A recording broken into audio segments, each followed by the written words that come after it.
అధికారం మాది, భారీ మెజార్టీతో మేం గెలిచాం.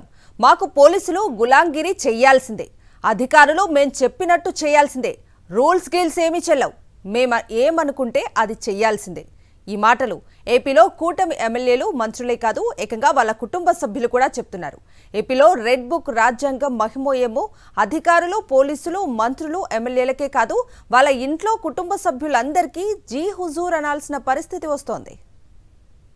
ఏపీలో కొత్తగా ఏర్పడ్డ కూటమి ప్రభుత్వంలోని నేతల నిజ స్వరూపాలు అప్పుడే బయటపడుతున్నాయి.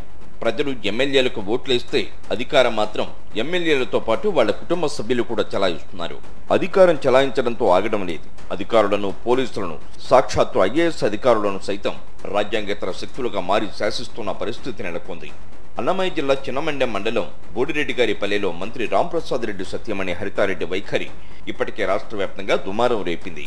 మంత్రి రాంప్రసాద్ రెడ్డి భార్య పింఛన్ల పంపిణీకి వెళ్లేందుకు తనకు ఎస్కార్ట్ వాహనం కావాలని, పోలీసుల బందోబస్తు కావాలని రుబాబు చేశారు. అంతేకాదు ఎస్ఐ ఆలస్యంగా వచ్చారని ఏకంగా తిట్టడంతో పాటు మంత్రి భార్య సెల్యూట్ కొట్టించుకున్నారు. పింఛన్ల పంపిణీకి మంత్రి భార్య ఏ హోదాలో హాజరయ్యారు, ఏ హోదాలో పోలీసులపై రుబాబు ప్రదర్శించారు అని సర్వత్రా విమర్శలు వినిపిస్తున్నాయి.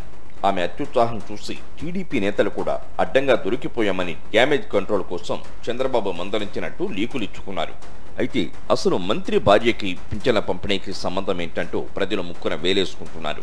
టీడీపీ నేతల కుటుంబాల తీరు ఇలా ఉంటే జనసేన ఎమ్మెల్యే అరణి శ్రీనివాస్ అన్న కుమారుడు శివకుమార్ తీరు ఇంకా ఘోరం. ఎమ్మెల్యే అయితే అరణి శ్రీనివాస్, పెత్తనం మాత్రం ఆయన అన్న కొడుకు అప్పగించారు.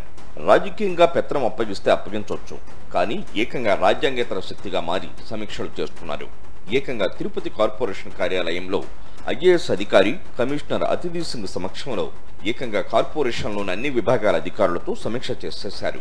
ఎమ్మెల్యే సమీక్ష చేస్తే పర్వాలేదు, కానీ కనీసం కార్పొరేటర్ కూడా కాని ఎమ్మెల్యే అన్న కొడుకు శివకుమార్ ఏకంగా ఐఏఎస్ అధికారి సమక్షంలో సమీక్ష చేసి ఆర్డర్లు వేయడం చూసి సభ్య సమాజం మొత్తం నిర్ఘాంతపోయింది.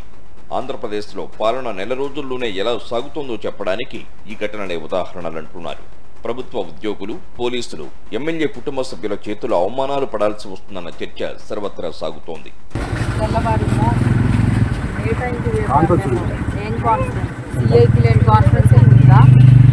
వచ్చాననుకున్నావా? డ్యూటీలో రావాలని చెప్పి యూనిఫామ్ కూడా లేదా మీకు? దేనికి సారీ? ఏంటి పొరపాటు? గవర్నమెంటే కదా ఇస్తుండే జీతము.